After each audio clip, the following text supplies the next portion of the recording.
Good morning, everybody. Good morning. All right, we are in our third class in our series entitled Who is Jesus?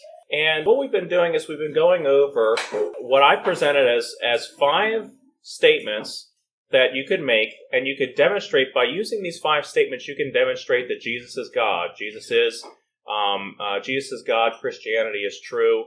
And we've been going through this outline. In our first 2 classes, we talked about how we know that Jesus is a knowable figure in history.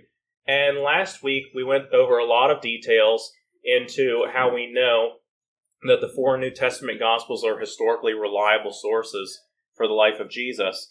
In today's class, we're going to be talking about our third statement that Jesus claimed to be God. What I showed you in the last 2 classes is that we found Jesus in history. We know what historical documents we have of Jesus. This is how we would know of anyone in history, is by their historical documents. And so we found Jesus in history. The next thing we have to do in order to answer this question of who is Jesus is to figure out who he claimed to be. That's what we're going to do in this class. And in our next 2 classes, we're going to look and see if we can verify whether he is in fact those things that he claimed he was. But for this class, we're going to look at who Jesus claimed to be. From the extra-biblical sources that we looked at in previous weeks, we knew that he was worshipped as God by his early followers. We learned that from Pliny the Younger, a Roman historian. And we also learn from Josephus that he was thought to be the Christ, the Messiah, which is a Old Testament title. And we also know through reading through the Bible, we can see various authors of the Bible claiming that Jesus is God. And this is a Christian doctrine that is found all throughout the New Testament, that Jesus is God.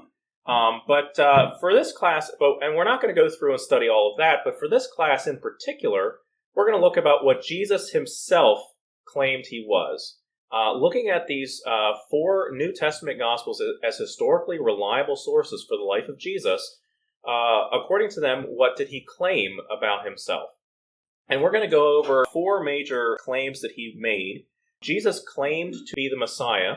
He claimed to be the Son of Man. He claimed to be the Son of God, and he claimed to be God himself. And these 4 titles are what we're going to be going over in today's class. And so when we talk about Jesus' claims about himself, one of the first claims that we're going to look at is that Jesus claimed to be the Messiah. This is also, that Messiah is the Hebrew word. The Greek word that's the same word with us is the Christ. When we call him Jesus Christ, Christ is the title that he attributed to himself. Now, the Messiah is talked about all throughout the Old Testament. The first time we ever get a glimpse of this Messiah is all the way back in Genesis chapter 3. Adam and Eve sinned. The serpent tempted them into sinning, and this was the first time that human beings had ever sinned. And God is dealing out the punishments for sin to all the parties involved here. And when he talks to Satan, the serpent, he says, "I'll put enmity between thee and the woman, and between thy seed and her seed. It shall bruise thy head, and thou shalt bruise his heel." This is the first time we ever hear a prediction that there is going to be this Messiah that destroys Satan and brings about essentially forgiveness of the sin that they had just committed. And so Jesus, and all throughout the Old Testament, it goes into further detail about who this Messiah is going to be and how we're going to know if this person is actually the Messiah. We'll cover a lot of that in our 5th class when we talk about the prophecies associated with this Messiah and see if Jesus actually fulfilled these.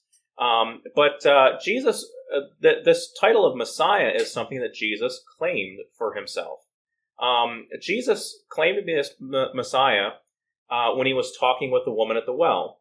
Jesus was having a conversation with a Samaritan woman at a well, and one of the things that she had said, John records in John chapter 4, it says, "The woman saith unto him, I know that Messiah cometh, which is called Christ.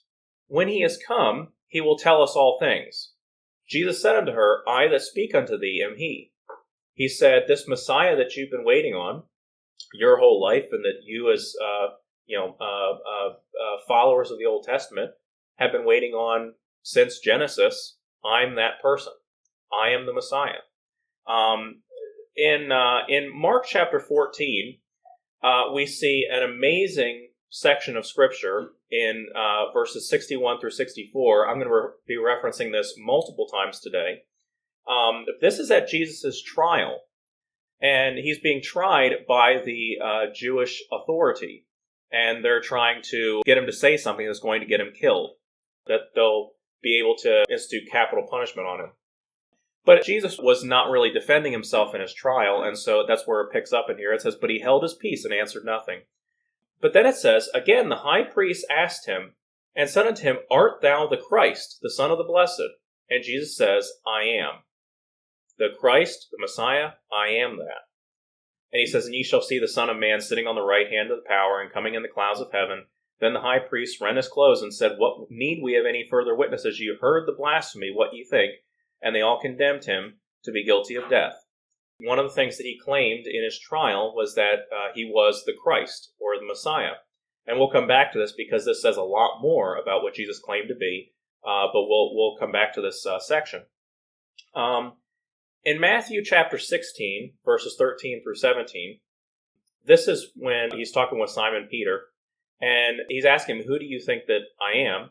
And he said unto them, But whom say ye that I am? And Simon Peter answered and said, Thou art the Christ, the Son of the living God. And Jesus answered and said unto him, Blessed art thou, Simon Bar-Jonah, for flesh and blood hath not revealed it unto thee, but my Father which is in heaven. And so he's asking his disciples, Who do you think that I am? And Peter, his kind of the head of his disciples, the most famous of his disciples, says, Thou art the Christ. This Messiah that we've all been waiting on, that's you.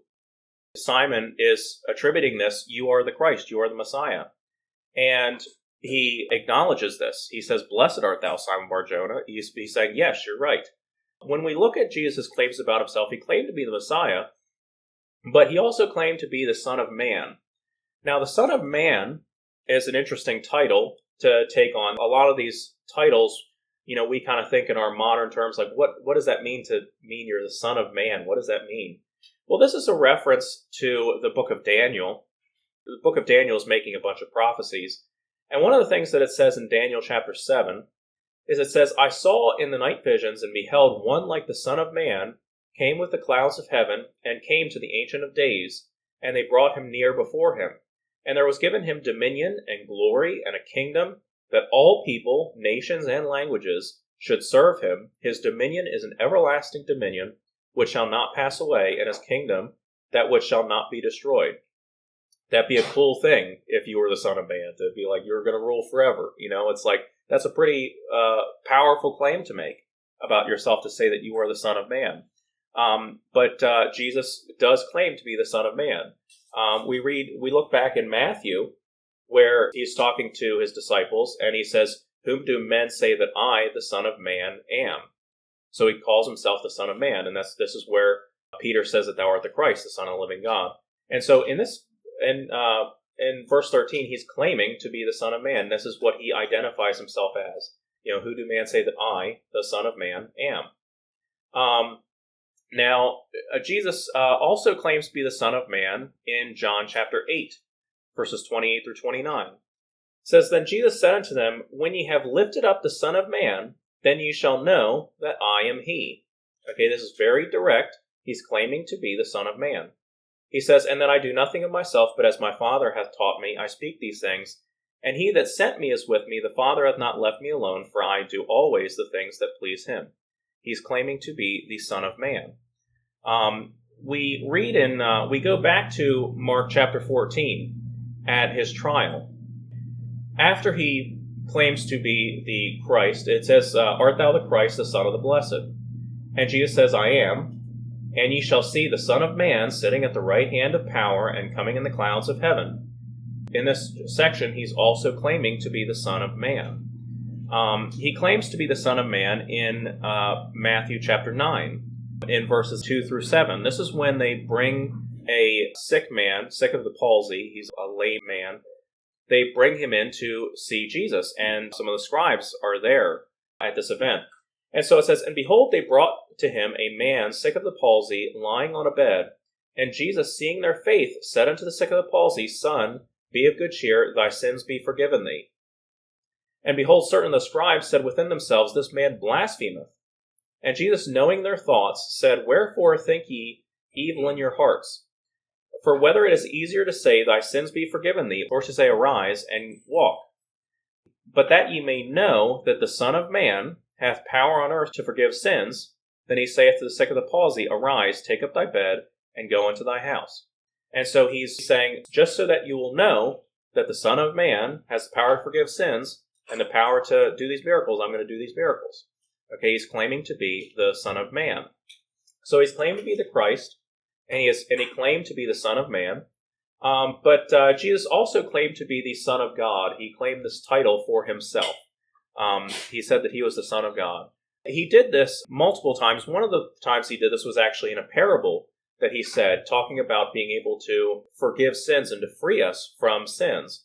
And the kind of parable he says is that Jesus answered them, Verily, verily, I say unto you, whosoever committeth sin is the servant of sin, and the servant abideth not in the house forever, but the Son abideth forever. If the Son therefore shall make you free, ye shall be free indeed. And so he says, I have the power to forgive you once and for all, because I'm the Son of God, not just a servant of God, which we could all claim to be, or at least aspire to be, a servant of God. But Jesus claimed to be the Son of God. Jesus, going back to our verse at Jesus' trial, at Mark chapter 14, the high priest asked him and said unto him, Art thou the Christ, the Son of the Blessed? In this case, it's called the Son of the Blessed, but when they say this, they're referring to God, the Son of God. And Jesus says, I am. So he's claiming to be the Son of God here. John chapter 10 has this long back and forth with Jesus and the Pharisees at one of the times that he was teaching. It says in verse 24, Then came the Jews round about to hear him, and said unto them, How long dost thou make us doubt? If thou be the Christ, tell us plainly. You see this a lot of times in the Gospels. The Pharisees would come up and say, hey, if you're the Christ, just come out and say it. Where they also have stones behind their back ready to throw at him if he says it. And so they're trying to trap him. It says, Jesus answered them, I told you, and ye believe not. The works that I do in my Father's name, they bear witness of me. But ye believe not, because ye are not of my sheep. And I said unto you, My sheep hear my voice, and I know them, and they follow me. And I give unto them eternal life, and they shall never perish, neither shall any man pluck them out of my hand. My Father which gave them me is greater than all, and no man is able to pluck them out of my Father's hand. I and my Father are one. Then the Jews took up stones again to stone him. Jesus answered them, Many good works have I shown you from my Father. For which of those works do you stone me? And the Jews answered him, saying, For a good work we stone thee not, but for blasphemy, because that thou, being a man, makest thyself God. Say ye of him, whom the Father hath sanctified and sent into the world, Thou blasphemest, because I said, I am the Son of God? So he's saying, are you saying that I'm teaching blasphemy because I'm claiming to be the Son of God? Okay, this is Jesus claiming to be the Son of God. And he goes on to say, If I do not the works of my fathers, believe me not. But if I do, though ye believe not me, believe the works, that ye may know and believe that the Father is in me and I in him. This is kind of where we're going to go into our next Sunday school series on the proof of who Jesus claimed to be, particularly in his resurrection that we're going to talk about next class. And it says, Therefore they sought again to take him, but he escaped out of their hands. And so this is a dangerous situation that he's in, to be able to make the claims about himself that he is, because they're trying to kill him for these claims. John chapter 5, Jesus answered them, My Father worketh hitherto, and I work. Therefore the Jews sought the more to kill him, because he not only had broken the Sabbath, but said also that God was his Father, making himself equal with God. So Jesus is claiming to be the Son of God, and the Jewish authority is trying to kill him for claiming to be the Son of God. Jesus, it says in John chapter 9, this is the account of the blind man who Jesus healed of blindness, and the Pharisees kicked him out of the temple because, the guy who was healed of his blindness was telling everybody how amazing Jesus is, and they didn't like Jesus, so they kicked the guy out of the temple. But it says in John chapter 9, verse 35, it says, Jesus heard that they had cast him out. And when he had found him, he said unto him, Dost thou believe on the Son of God? Are you a believer in the Son of God? And he, the blind man, answered and said, Who is he, Lord, that I might believe on him? And Jesus said unto him, Thou hast both seen him, and it is he that talketh with thee. Now imagine having that conversation. Do you believe in the Son of God? Who is it? Who is it that I should believe in him? It's me. Okay, that's a very direct statement of Jesus claiming to be the Son of God. Going back to Matthew with Simon Peter, he says to Jesus, Thou art the Christ, the Son of the living God. And Jesus essentially says, Yes, that's who I am. He says, This is the Son of the living God. That's who I am. So he claims this in Matthew 16 also.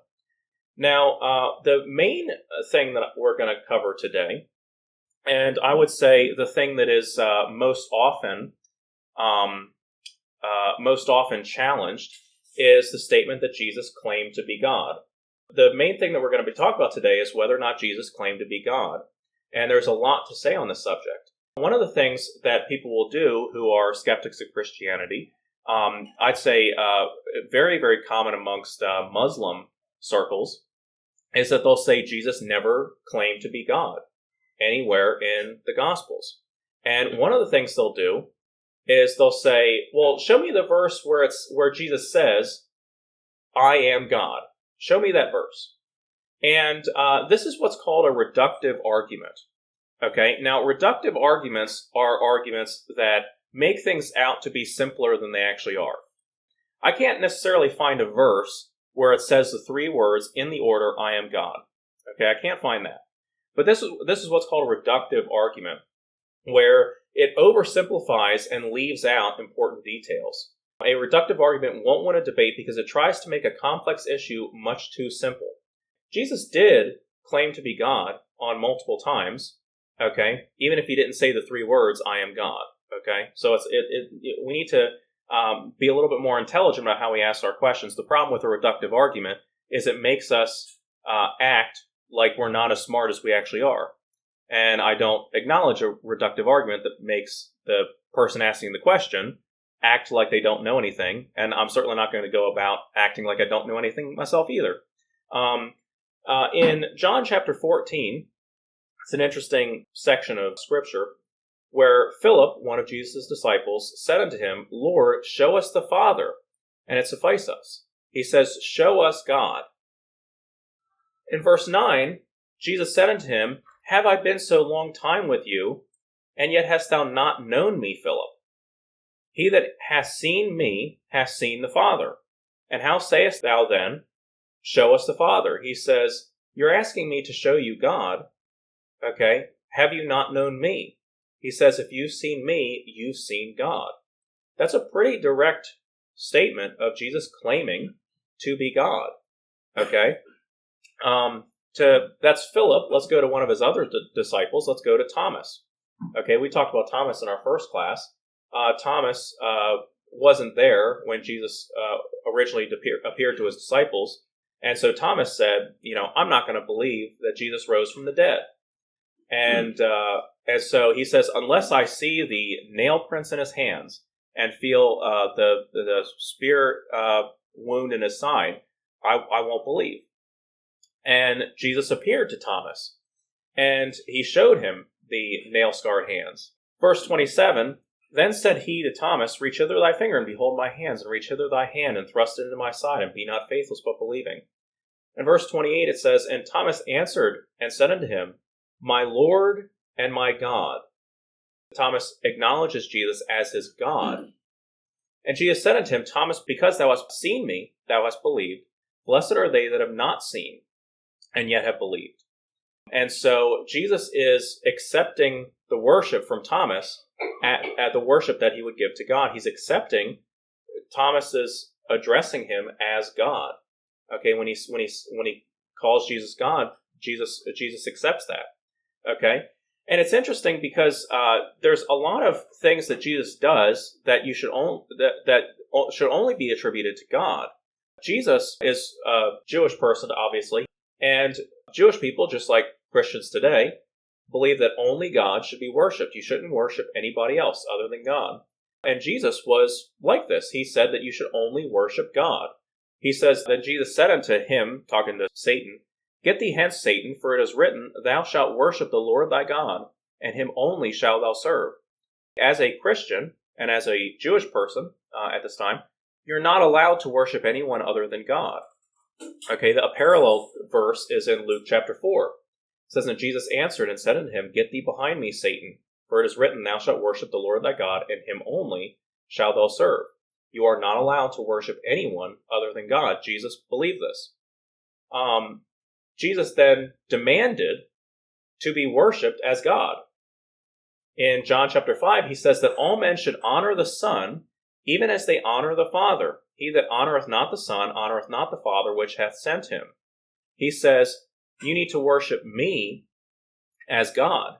And he says, if you don't worship me as God, you don't worship God. Okay? That's a very, very powerful statement. Okay? He not only accepts worship, he demands to be worshipped as God.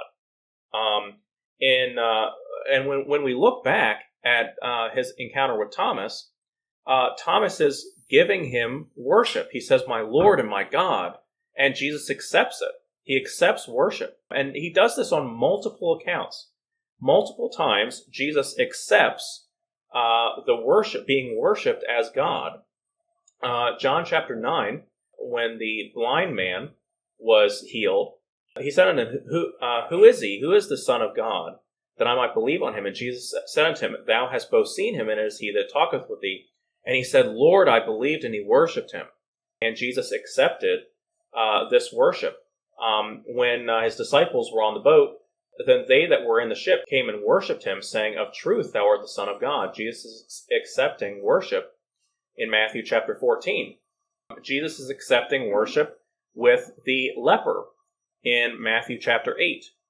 It says, And behold, there came a leper and worshipped him, saying, Lord, if thou wilt, thou canst make me clean. Now, this is really important that he's accepting worship. And, we might have, kind of a passive understanding of this. But at the time, especially for Jews and Christians, and Jews and the newly founded Christians, you do not accept worship under any circumstances, okay?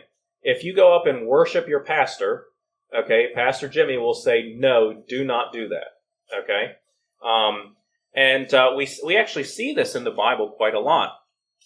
Peter, who was one of Jesus' 12 disciples, and arguably the most important one. He was like he was like the president of the disciples.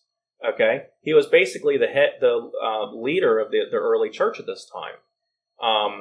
He says in Acts chapter 10, it says, And Peter was coming in, Cornelius met him, and fell down at his feet and worshipped him.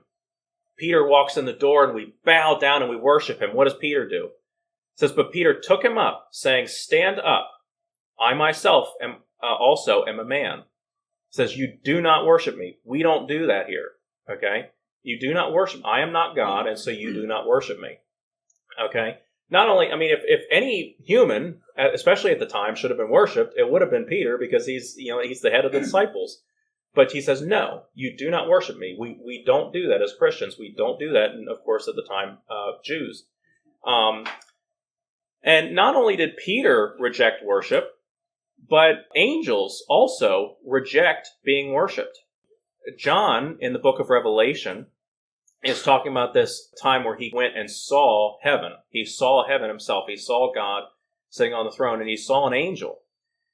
He says, I fell at his feet to worship him.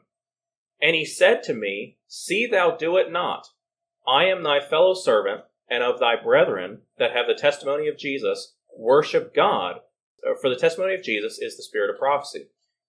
This is an angel talking. And he says, do not worship me, worship God. There is only one person that is allowed to be worshipped, and that is God.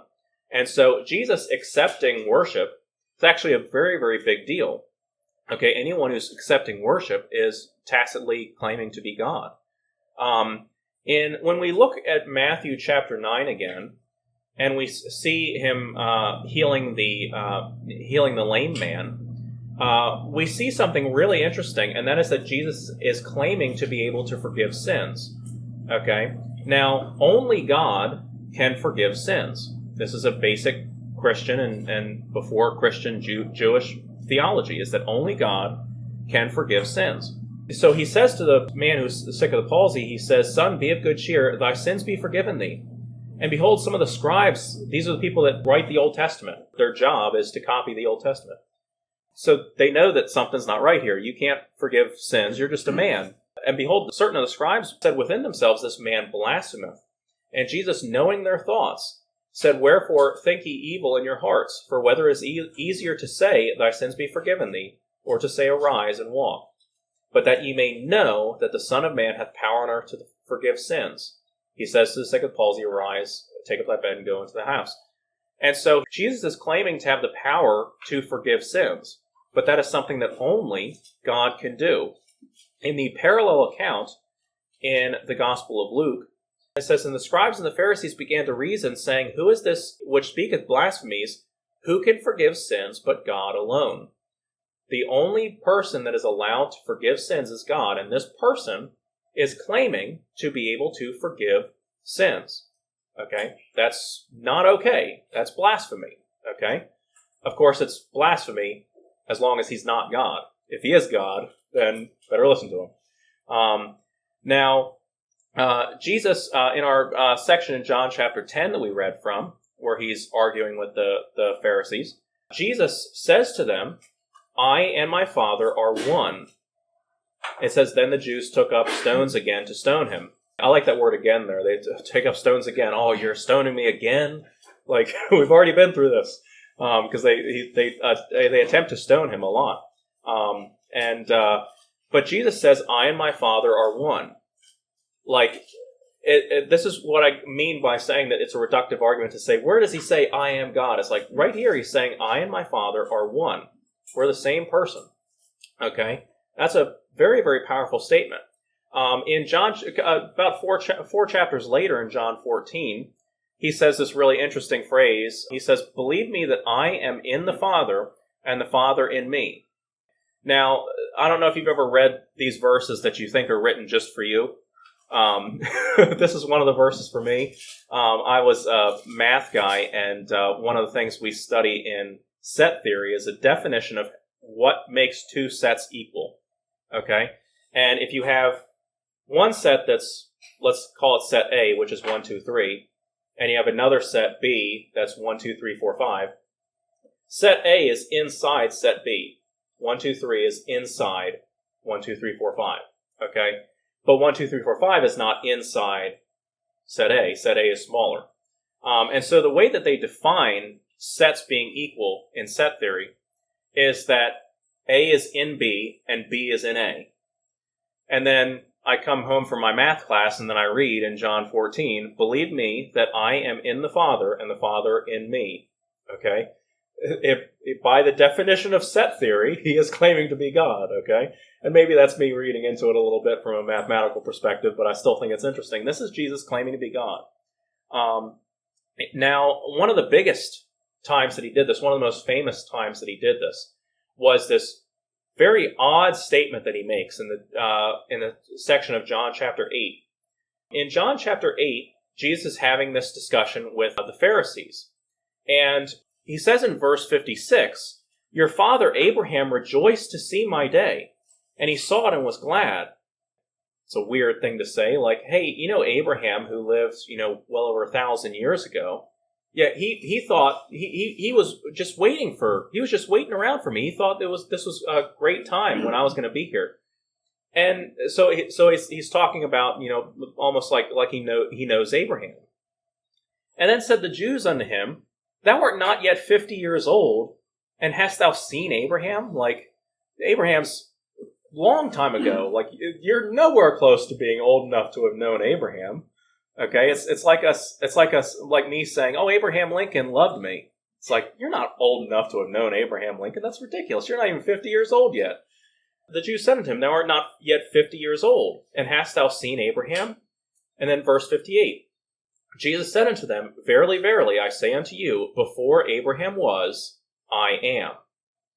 Then took they up stones and cast at him. And Jesus hid himself and went out of the temple, going through the midst of them, and so passed by. Now we read that and we're like, before Abraham was, I am. Like, I don't even understand what that means. Like, that's not even correct English. Okay? Before Abraham was, I am. What does that mean? Okay? That's the name of God. Okay? This is, and we might skip over that, not really know what that means from our modern day, America 2024 time frame. But the people at the time knew exactly what this meant. Okay? It says they took up stones to stone him. It's like, and it's amazing when you're reading the chapter in its full context, because Jesus is just railing on these guys. He calls them children of the devil. Okay, and they're all just sitting there listening to him, being like, oh, well, I don't agree what he has to say, but, boy, do I support his right to say it. And then he says this, that before Abraham was, I am. And they're like, nope, let's kill him. Okay, that's weird because you're like, why do they want to kill him over this phrase? Well, this goes back all the way to Exodus, the second book of the Bible, Exodus chapter 3. Moses is at the burning bush. And Moses says unto God, behold, when I come unto the children of Israel, and say unto them, the God of your fathers has sent me unto you, and they say to me, what is his name? What shall I say unto them? And God said unto Moses, I am that I am. He said, thus shalt thou say unto the children of Israel, I am, have sent me unto you. So he says, God, when I go to your people, when I go to the people of Israel, and I want them to know who you are, okay, what's your name? What's your code word? How do they know your name? And he says, the name that you give them is I am. Okay? I am is God. The term I am is a reference to God. If we go back to, and so we see very, very obviously in John chapter 8 that Jesus is claiming to be God, and that his audience at the time understood him to be to be claiming to be God. And the reason we know that is because they took up stones to stone him. Okay, so that's how his audience understood his statements. He was claiming to be God, and they knew it. When we go back to Mark 14, when he's at his trial, the high priest says, art thou the Christ, the Son of the Blessed? And he said, I am. Now, this also talks about how the high priest rent his clothes and said, what need we of any further witnesses? And they all condemned him to be guilty of death. So it's kind of a similar situation that he claims I am, and then they try to kill him. Okay? And now if you want to be argumentative about that, you could say, well, they're trying to kill him because he says he's the Christ, or because he says something else. But I think it's still pretty clear that he's referring to himself as I am, as God. And think about how amazing these few verses are. In this one section that I have right up here on the screen, he's claiming to be the Christ, he's claiming to be the Son of God, he's claiming to be the Son of Man, and I think he's claiming to be God himself. All of this is at his trial, in which these statements will get him killed. That's an amazing admission. Jesus really did claim to be God. But there's one more thing that I think we need to understand about Jesus' claims about himself. Okay, so I think there's a lot of reasons to believe that Jesus claimed to be God. There's a lot of evidence that he claimed to be God, and that he claimed to be the Messiah, the Son of Man, the Son of God. He claimed to be a lot of these things. But there's one more thing that we should know, and that is that the titles of Messiah, Son of God, Son of Man, and God, all of these titles are referring to the same person. Now you say, Jonathan, what are you talking about? Okay? If you read through the Bible, and if you read through these documents, and you're seeing, what you'll see is that they use some of these words interchangeably. Okay? And I'll show you what I mean. Go back to Jesus' testimony at his trial. Think about what the high priest said. He said unto him, art thou the Christ, the Son of the Blessed? And you say, well, wait a minute. Are you asking me if I'm the Christ, or are you asking me if I'm the Son of God? Which one are you asking me? Well, the high priest, who knew a thing or two about Jewish customs, because he was a high priest, he understood that the Christ was the Son of the Blessed. These two terms, interchangeable may not be the best word, because they all have specific meanings, but they're referring to the same person. The Christ is the Son of God. The Son of God is the Christ, okay, according to the high priest at the time. Think about back to Peter's testimony. Jesus says, "Who do you guys say that I am?" He says, "Thou art the Christ, the Son of the living God." The assumption in this statement is that the Christ and the Son of God are the same title, okay, or different titles, but to the same person, okay? The Christ is the Son of God. The Son of God is Christ. We see this again when John is writing at the end of his book. At the end of John's Gospel, he talks about why he's writing this. What's the purpose of me writing this book? And he says, "These things are written that ye might believe that Jesus is the Christ, the Son of God." Again, he's using the terms Christ and Son of God interchangeably. I think a lot of these terms are used interchangeably. We see that the terms God and Son of God are used interchangeably. In John chapter 10, the Jewish authority tries to kill him because, quote, "Thou, being a man, makest thyself God." And he's doing this all in reference to him talking about his Father being God. And so he says, "Because I said I am the Son of God?" And you think, no, Jesus, it's because they are claiming that you're God, not the Son of God. Well, this is used interchangeably at this time. We also see this in John chapter 5. Jesus answered them, "My Father worketh hitherto, and I work." It says, "Therefore the Jews sought the more to kill him, because he not only had broken the Sabbath, but said also that God was his Father, making himself equal with God." We oftentimes, in our modern sense, we don't really understand some of the context of some of these phrases. And so a lot of times when people hear, "Oh, Jesus is the Son of God," okay, it's not a biological, like he's literally, like my father's name is Tom, okay, I cannot be the son of Tom, and Tom, okay? That wouldn't make sense. But that's not what they're saying when they say the Son of God. They don't mean a biological, Son of God. What they're referring to is someone who comes from God, someone who essentially is God. And you see how they're used interchangeably.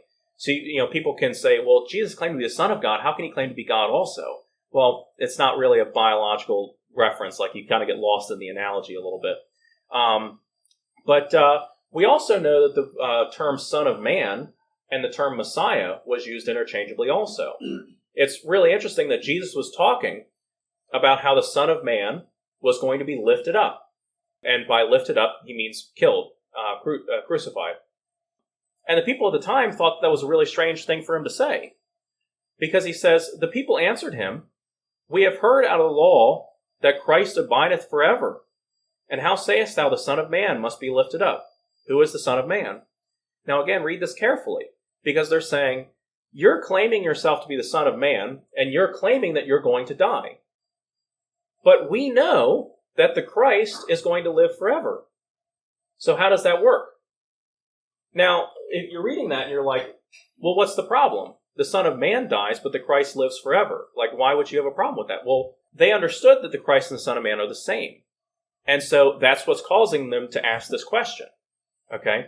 Now, little side note, how is it that the Son of Man is going to be lifted up, is going to be killed, but that the Christ is going to abide forever? If they're the same person, how does that happen? Well, Jesus kind of figured that out by rising himself from the dead. So he did die, and he does live forever. So that's kind of the answer to their question. But what do we learn from this? Okay, this is I think a really fascinating thing that we learn from reading this, and that is that all four of these titles are interchangeable. Okay, so Jesus claimed to be four things. Okay, at the very least, that's my argument. That's Jonathan's argument, that he claimed to be these four things. And you say, Jonathan, how do you prove that? Okay, well, we've talked about the evidence for him claiming to be the Son of Man, claiming to be the Son of God, claiming to be the Messiah, and claiming to be God himself. But I would say that even if I couldn't prove one of them, or even if I couldn't prove three of them on their own, I could still prove all four, because all four are the same statement. And here's what I mean. There are four different statements that they are making, and so there's six different equivalencies that we could make. We could say that the Son of Man is equal to the Son of God. We could say the Son of Man is equal to God. We could say the Son of Man is equal to Messiah. We could say that the Son of God is equal to God. The Son of God is equal to Messiah. And we could also say that God is equal to the Messiah. There's six different things that these can be, the way four can be paired up. There's six different ways we can go about this. I think that you can show that each one of these, that they're all the same thing. Okay? So we know from John 12:34 that the Son of Man is the Messiah. They're the same, they're used interchangeably. We know that the Messiah is used interchangeably with the Son of God in Mark 14:61, Matthew 16:16, and John 20:31. These are Jewish writers at the time using these interchangeably. And we know that God and Son of God are used interchangeably when we read in John 10 and John chapter 5. We know that these words are used interchangeably. Okay, so we know that Son of Man is equal to the Messiah. We know that Messiah is equal to Son of God. And we know that God is equal to Son of God. Okay, these are used interchangeably by the textual evidence, which means that there's 6 left to prove up there that the Son of Man is equal to God, that God is equal to the Messiah, and that Son of Man is equal to God. We still would have to prove those. But you could prove those, if you remember your math, you could prove those by the transitive property. But you could say the Son of Man is equal to Messiah, the Messiah is equal to the Son of God, therefore the Son of Man is equal to the Son of God. You could say, okay, God is equal to the Son of God is equal to Messiah, therefore God is equal to Messiah. You could say Son of Man is equal to Messiah is equal to the Son of God, and the Son of God is equal to God, therefore the Son of Man is equal to God. And so you could actually prove all of these either with textual evidence or with transitive inference that all 4 of these statements are the same. So even if you think, Jonathan, you really didn't prove that Jesus is God by the quotes that he made, I could still prove that he's God by showing that he claimed to be, or I could still say that he claimed to be God by showing you the other claims that he makes. He claims to be the Messiah, therefore he's claiming to be God. He claims to be the Christ, he's claiming to be a Son of God, therefore he's claiming to be God. He's claiming to be a Son of Man, therefore he's claiming to be God. And so did Jesus claim to be God? And the answer, of course, is yes. He did claim to be God. That's why they killed him. That's really the punchline of today. He claimed to be God, and that's why they killed him. Jesus claimed that those who saw him have seen God. Thomas called him God, and he acknowledged that. Jesus claimed that only God should be worshipped, but then he demanded people worship him, and he accepted worship. Jesus said that he and the Father are one, and that he is in the Father, and the Father is in him. He referred to himself as I am, which is Jewish code word for God. That's the name of God. And Jesus also claimed to be the Messiah, the Son of Man, and the Son of God, all of which are divine titles.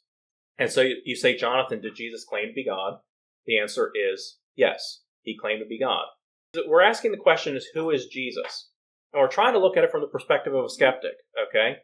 And we're saying, okay, if we're trying to figure out who Jesus is, we have to find, he's a historical figure, so we have to find the historical documents of Jesus. And that's what we did in our first 2 classes. We found the historical documents of Jesus. Now, if we're asking who is Jesus, we have to figure out who he's claiming to be. And as we've talked about today, he's claiming to be God. Now, he's claiming to be God, the Messiah, the Christ, the Son of Man, and the Son of God.